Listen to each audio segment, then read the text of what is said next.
Fala pessoal, mais uma edição da Direto da Gazeta aqui na TV GMG.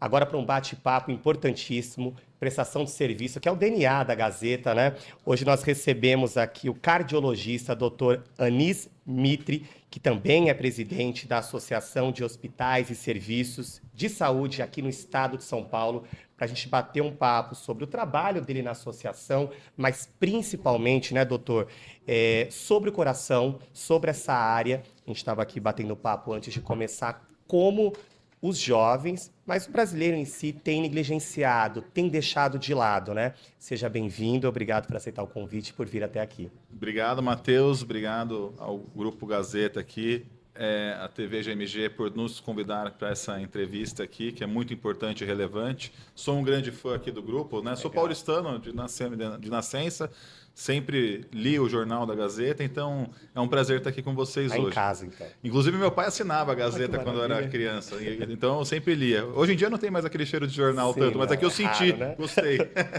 Então, é um prazer estar aqui. É legal falar sobre o coração, né? Que a gente estava falando um pouquinho antes da gente começar, que o coração mata, né? Então é preocupante. O coração ele dá sinais, mas ele também morre rápido se a pessoa não cuidar. Então, estávamos falando aí sobre o aumento de doenças cardíacas em jovens, Isso, né? eu quero até trazer para você, doutor, eu vindo para cá, um dado do Ministério da Saúde do Governo Federal, que apontou, né, uma alta de 180% nas internações por infarto de brasileiros com menos de 40 anos. É um recorte alto para uma idade baixa, né?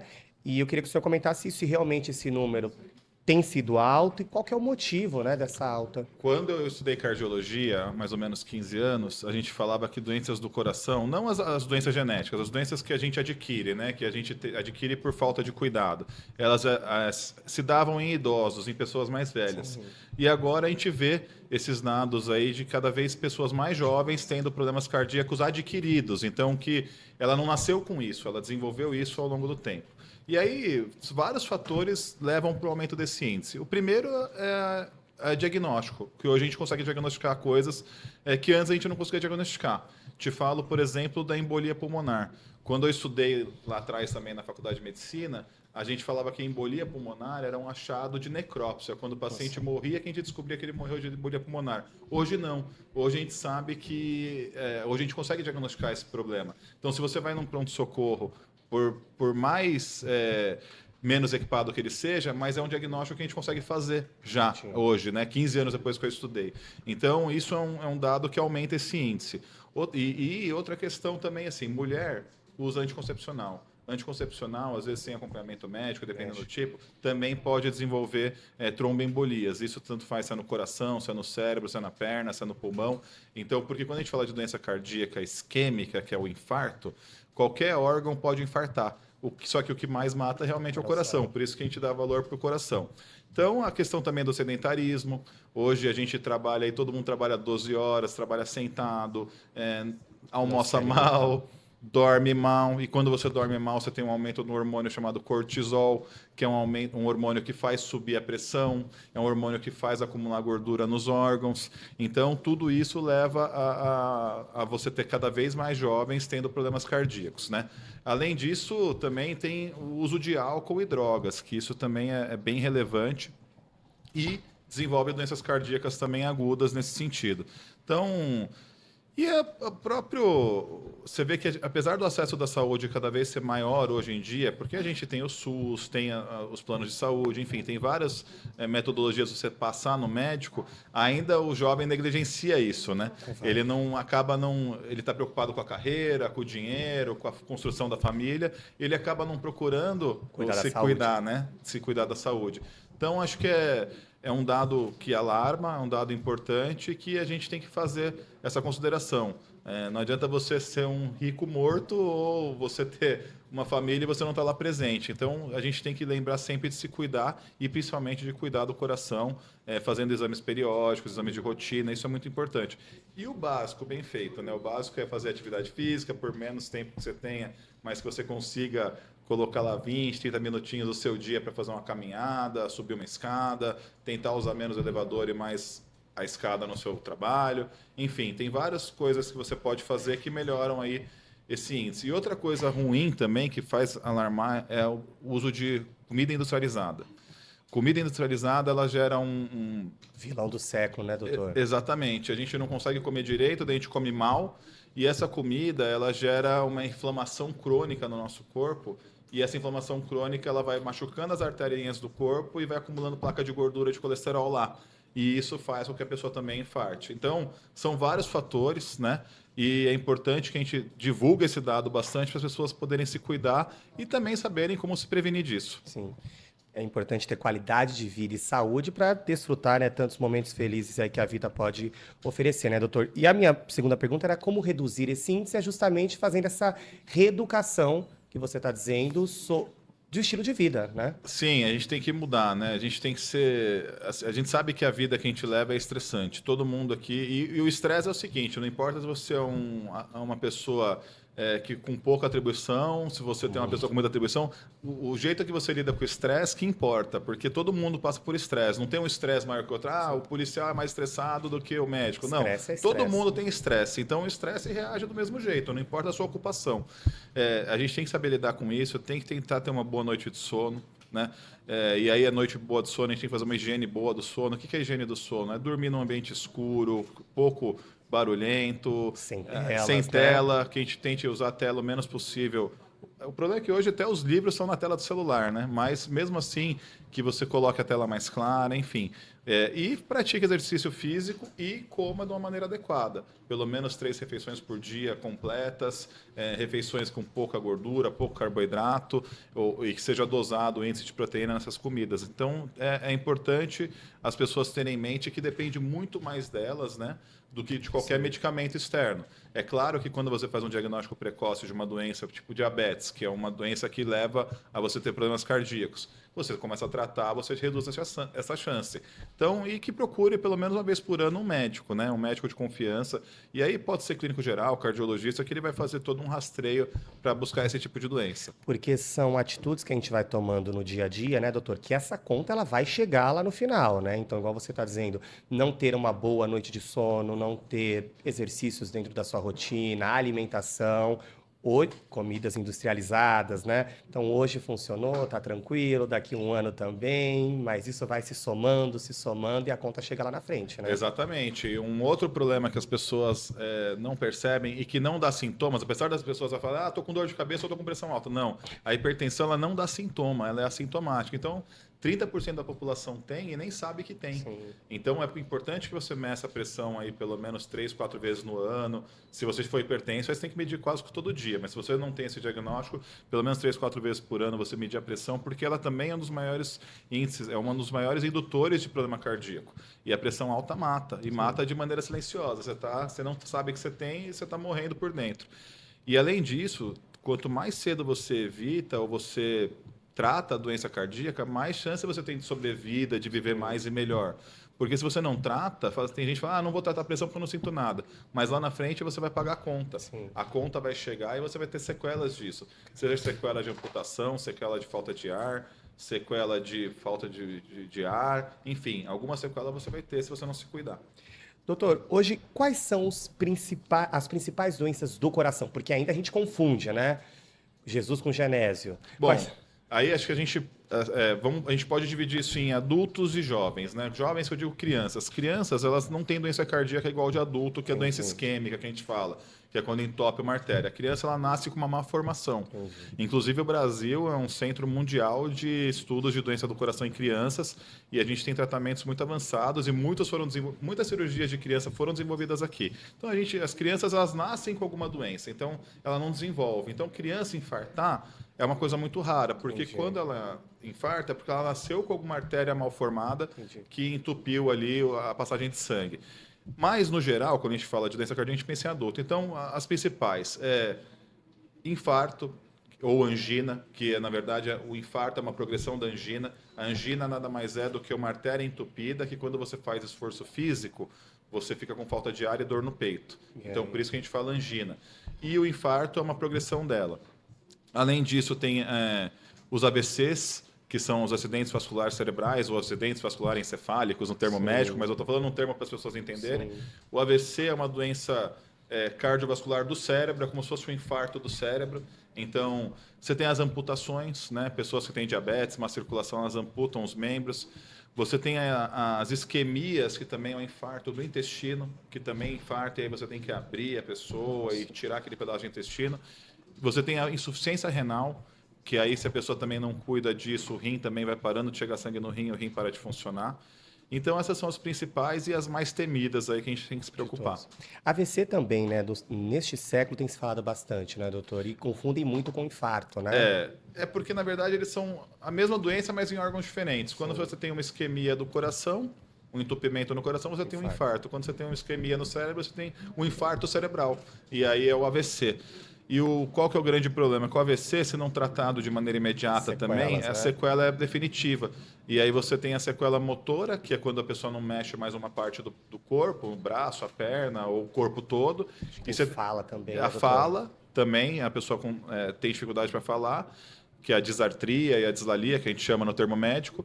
E a questão também de mente, né? A pessoa começa a ter confusão mental e começa a não saber onde está. Então, o AVC é o mais temido por isso. Mas quando você previne quando você começa a se prevenir de doenças do coração, você acaba cuidando de tudo. Você também se previne doenças do cérebro, doenças do rim e tudo mais, entendeu? E também temos visto, né, doutor, em público mais jovem, né? Porque antes falava AVC, você já imaginava um senhorzinho de 70, de 80, já ali no fim da vida, né? Sim. E pelo contrário, igual a gente abriu aqui a nossa entrevista, o nosso bate-papo, também agora é um público mais jovem. Público mais jovem justamente também. Pela qualidade de vida. Pelo mesmo fator de qualidade de vida, hipertensão, cortisol alto, falta de sono, falta de exercício. Mas é importante falar também que o jovem, quando tem um AVC, ele também tem um outro tipo de AVC que também é de má formação cerebral. Então, os vasos do cérebro são mal formados.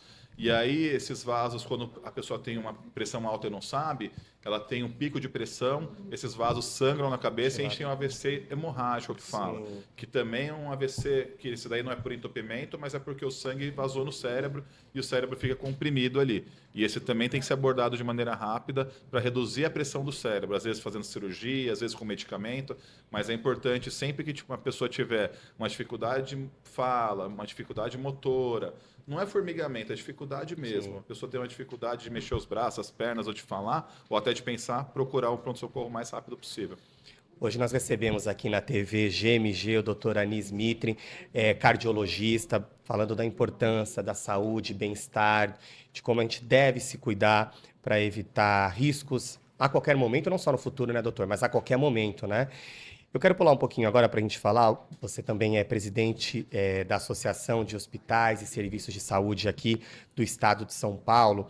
E eu estava lendo um artigo seu muito interessante, depois a gente até vai subir no site também, porque é prestação de serviço, sobre como a gente, em São Paulo, mas se falando de nível nacional, né, doutor? Nós temos um boom, uma explosão de formação de muitos médicos, de muitos profissionais, mas muito centralizado. A gente ainda tem essa dificuldade de expandir esse atendimento para cidades menores, isso a gente pode recortar até aqui na Grande São Paulo, né? E desemboca naquela dificuldade que quem procura o atendimento sempre fala: procurei, mas não encontrei especialista. Procurei, mas não achei o cardiologista, enfim, o ortopedista. Essa é a principal dificuldade, doutor? Descentralizar esse atendimento para que ele chegue lá na ponta? Sim, todo mundo fala, tá formando muito médico sem qualidade, mas a gente falta médico realmente no Brasil. Então, eu sou da opinião que devemos formar médicos, sim, né? O que a gente tem que fazer é um controle de qualidade do que está sendo formado e entregue no mercado, né? Igual tem o exame da Ordem dos Advogados do Brasil, a OAB, os médicos não têm um exame de formação depois que eles saem da faculdade para poder exercer. Sabia. Ele sai e exerce de maneira direta. Quando se fala assim, a qualidade do ensino é boa, é ruim, é muito relativo. Antigamente, falava assim, a qualidade do ensino era melhor. Como que se provava? Porque muitas coisas passavam por baixo do pano.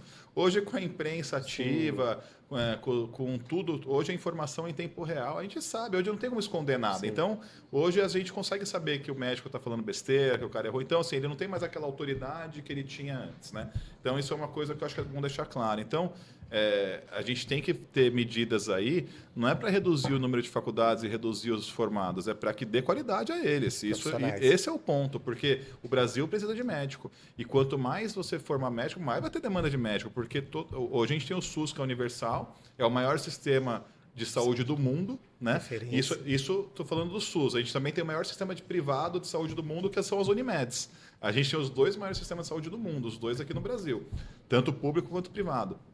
Então a gente precisa estar atento a isso. Falta profissionais sim de várias áreas. Só que a gente tem profissionais concentrados em grandes centros. E aí são vários fatores, né?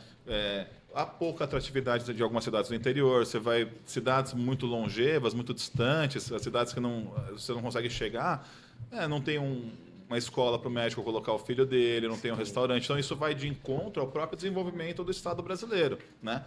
Então, na verdade, a gente precisa ter um jeito da gente desenvolver essas cidades e levar profissionais, como a gente já leva juízes para todos os lugares, a gente já leva promotor de justiça para todos os lugares. O Brasil tem juiz em quase todas as cidades, tem promotor em todas as cidades.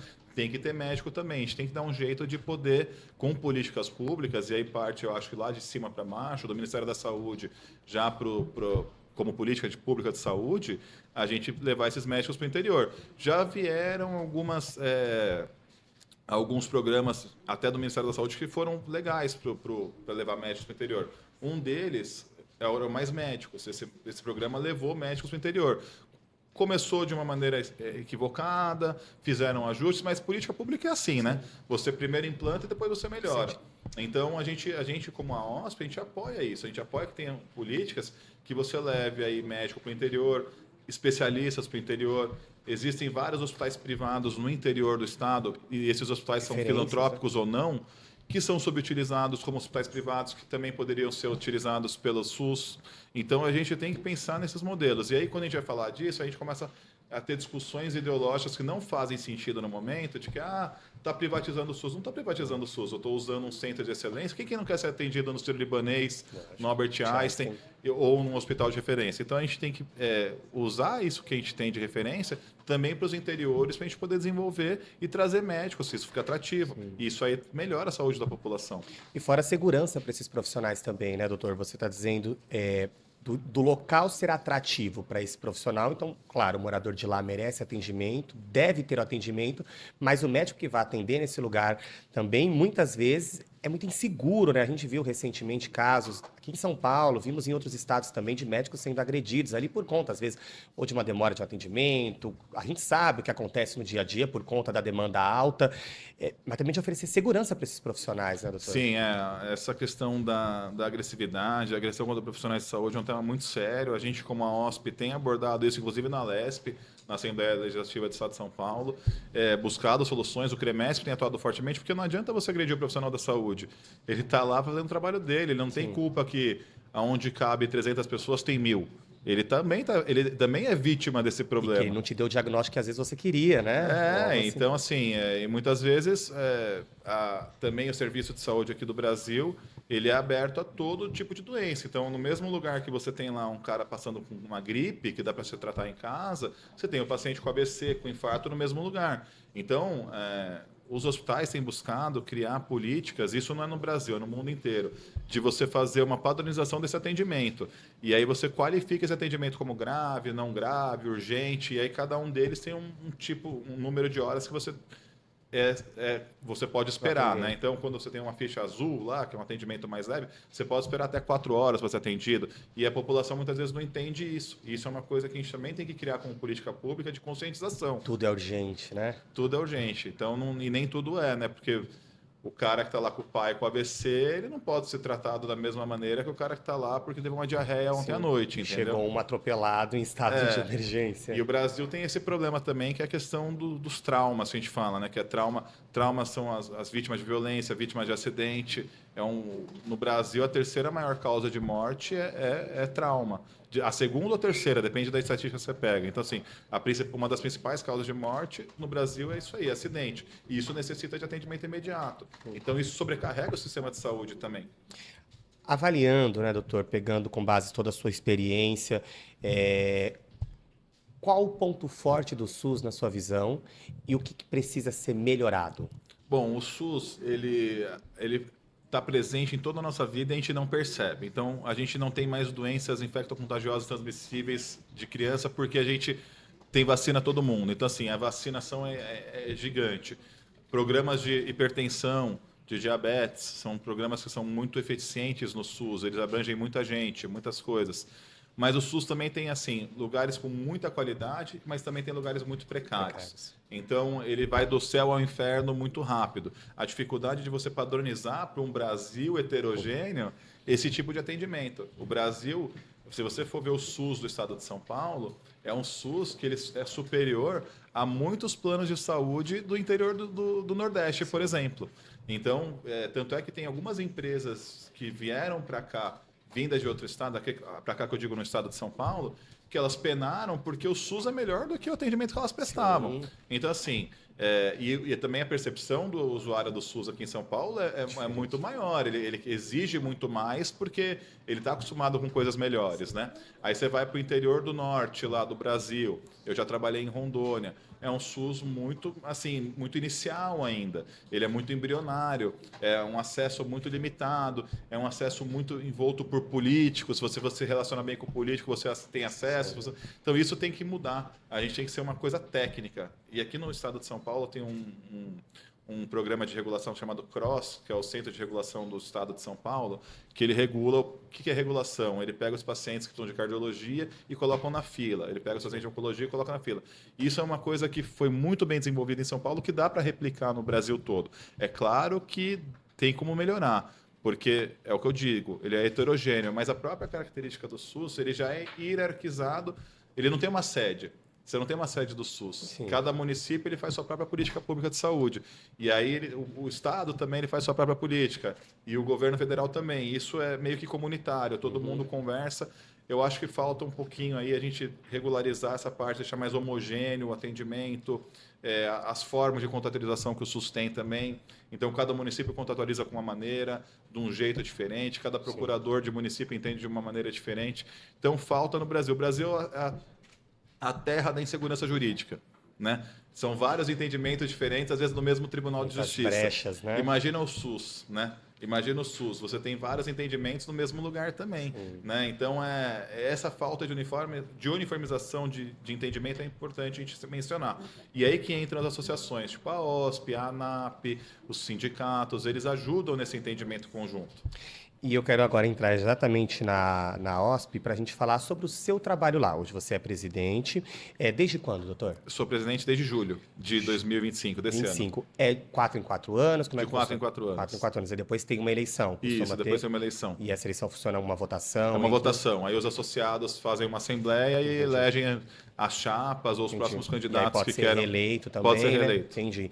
Então, eu quero que você fale um pouquinho sobre o seu trabalho lá e a importância da associação. Eu acho que é justamente isso, para tentar deixar com que essa linguagem seja a mesma, né? Exatamente. A Associação de São Paulo, a OSP, ela tem 66 anos, mais ou menos. Então, ela é a maior associação do Brasil de hospitais e serviços de saúde. Nós representamos 33 mil entidades aqui no estado, sejam privados, filantrópicos ou públicos. Existem associados que são hospitais públicos, associados que são hospitais de operadoras de saúde, temos hospitais filantrópicos, temos clínicas de implante odontológico. Então, nós representamos todos os serviços de saúde aqui do estado.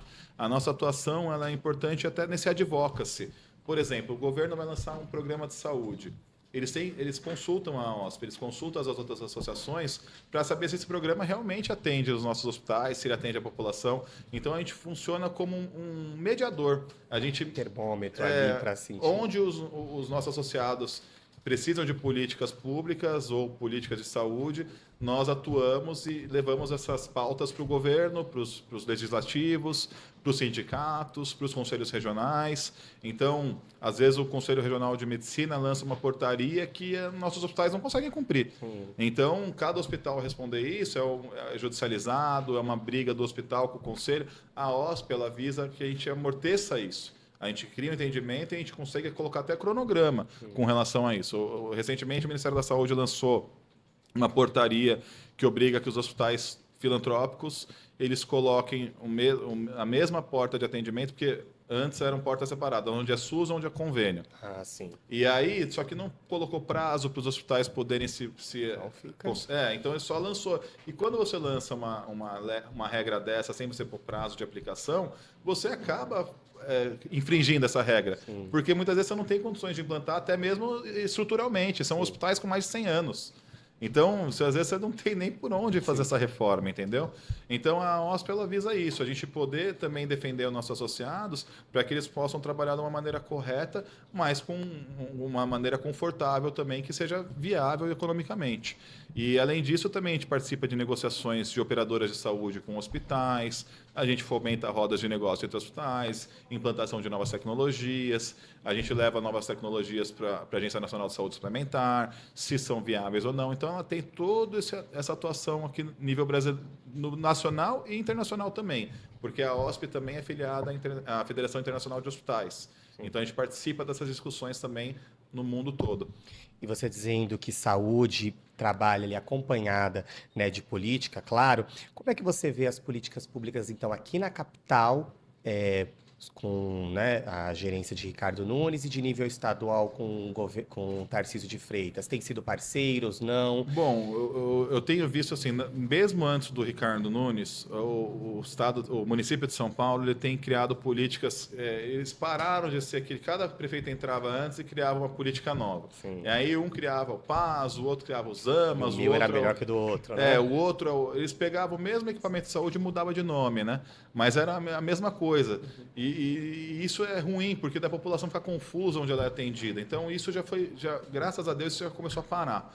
Então, hoje a população sabe que ela tem que ser atendida numa UPA, se for uma urgência, que ela tem que ser atendida numa UBS, se for uma coisa de rotina, se for uma coisa de especialidade, ela vai no AMA de especialidades ou no AME de especialidades, se for uma coisa mais grave, ela vai num hospital. Então, hoje a população já tem essa consciência que ela não tinha antes. Isso se deve até mesmo à gestão criando políticas de Estado e não de governo, né? Sim. Então, isso é importante. Então, a gente vê que, além disso, eu tenho visto também, desde antes do Ricardo Nunes, o município de São Paulo também tem buscado a rede privada para atender na sua sociedade. Então, quando a rede privada tem a sociedade, ela atende o SUS também. Isso é legal, porque é melhor, desenvolve economicamente os hospitais privados, que muitas vezes são ociosos, e traz a eficiência do privado dentro do SUS. Isso foi feito de maneira muito legal aqui no município. Já no governo do estado, o Tarcísio ele resolveu investir bastante nas Santas Casas desde que ele entrou. Eu também sou parte do conselho da FEOSP, que é a Federação dos Hospitais Filantrópicos do Estado de São Paulo, e a gente conseguiu conquistar junto ao governo a chamada Tabela SUS Paulista. O que significa isso? Os hospitais de Santas Casas e hospitais filantrópicos, eles recebem uma tabela do governo federal que não é reajustada desde quando o SUS começou, já faz mais de 30 anos. Com o governo do Estado de São Paulo, na gestão do Tarcísio, essa tabela começou a ser ajustada conforme a produção do hospital. Então, o hospital que atende mais, faz mais cirurgia, ele começa a ganhar mais por aquelas cirurgias. Então, uma cirurgia é um exemplo, tá? Não é o mesmo, não leve isso em consideração. Mas uma cirurgia que custava R$ 1.000 pode chegar até R$ 5.000 de remuneração se o hospital produz muito dela. Então, isso forçou com que os hospitais filantrópicos passem a produzir mais cirurgias, entregar mais saúde para a população e que se tornem mais viáveis economicamente. E aí isso foi legal porque o governo federal também ficou de dar uma resposta com relação a isso. Como que o governo do Estado de São Paulo fez e o federal não fez nada.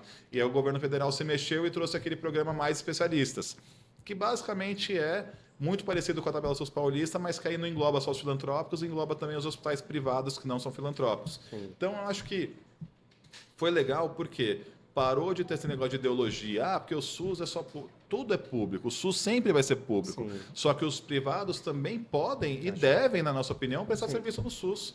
E era uma coisa que, ideologicamente, antes, nos outros governos, não podia. Porque o privado só quer ganhar dinheiro. Não, o privado tem que ganhar dinheiro para pagar folha de funcionário, para pagar médico, para poder desenvolver novas tecnologias. O privado tem que receber, sim. E o SUS, e ele tem que atuar no SUS para trazer qualidade, segurança, trazer novas metodologias, isso é importante. E todos esses serviços são complementares. Então, eu tenho visto que os governos têm se mexido, porque o SUS ele é jovem, né? Ele tem 30 e poucos anos, então ele é tão jovem quanto o último governo democrático, né? Então, assim, vem desde a Constituição de 88. Então, é importante que a gente também valorize, porque tem muitas coisas para melhorar, sim, mas é uma construção constante o SUS. E outros países, você vê lá a Inglaterra tem um sistema de saúde universal também, que foi até onde o SUS se inspirou. Hoje a Inglaterra vem para o Brasil entender como o SUS funciona, né? Então, isso que é legal. É um país continental de 200 milhões de habitantes, heterogêneo, e que também leva para o mundo inteiro a sua Sim. experiência de saúde. Sua referência. Eu quero entrar agora, que a gente estava falando que a associação, além de fazer todo esse diálogo, todo o atendimento para os profissionais, ter essa visão de futuro, também é prestação de serviço, né? Eu quero entrar nesse golpe do Pix, que foi algo até que também a sua equipe me mandou, que eu fiquei impressionado. Quando você acha que já viu de tudo, você ainda vê mais um pouquinho, né? Então, um paciente, pega só isso aqui, gente. O paciente está ali internado, né, doutor? E, enfim, né? Precisa de uma chapa, precisa de uma ressonância, algo do tipo. Então, alguém dali vaza o dado e aí o familiar recebe a ligação. Então, isso é uma coisa que virou até que meio que epidêmico agora nos últimos meses. A OSP até fez notas, a gente fez reportagens, a gente mandou para os nossos hospitais associados aí que esses hospitais se policiem com relação a isso, porque o hospital também é vítima, tanto o paciente quanto o hospital, de pessoas que fraudam Essas algum dado, informações, elas têm, né? de alguma forma Sigilosas. sejam vazadas ou sejam extraídos por hacker, de alguma forma eles têm algo, meliantes têm acesso às informações de um paciente internado e eles ligam no quarto do paciente muitas vezes, no ramal do quarto do paciente, ou eles mandam WhatsApp na família do paciente falando, o paciente precisa de uma cirurgia urgente e é 30 mil reais. Se pagar hoje, a cirurgia já é feita hoje. Tá E os internado no familiares, hospital, muitas vezes internados, desesperado. desesperados, eles acabam fazendo. E isso não existe. Nenhum hospital, seja hospital público, esquece, ele não pode cobrar nada, jamais isso é crime, e se acontecer, sai todo mundo preso no mesmo dia. E nem, É prisão. e nem Isso aí não pode. Então, particular assim, tem esse protocolo, né, e o doutor? particular, ele nunca cobra antes de fazer. Ele pode até te passar um orçamento, mas você vai falar com alguém, você vai assinar um termo. Não é uma coisa que se não cobrar, se cobrar hoje não vai fazer, não existe isso.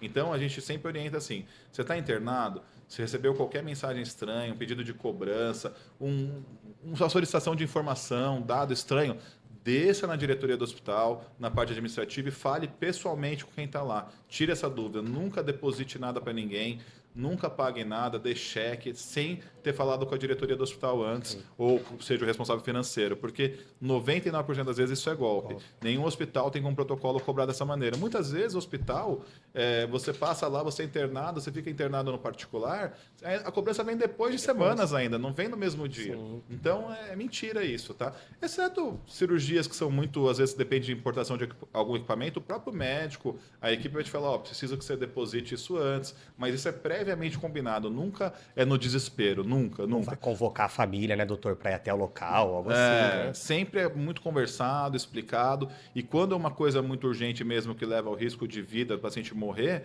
isso daí é feito sem nem falar com a família, muitas vezes isso é feito de maneira... Imediata. Tem que fazer imediata, porque o paciente tem risco. Então não caiam nesse golpe, tá?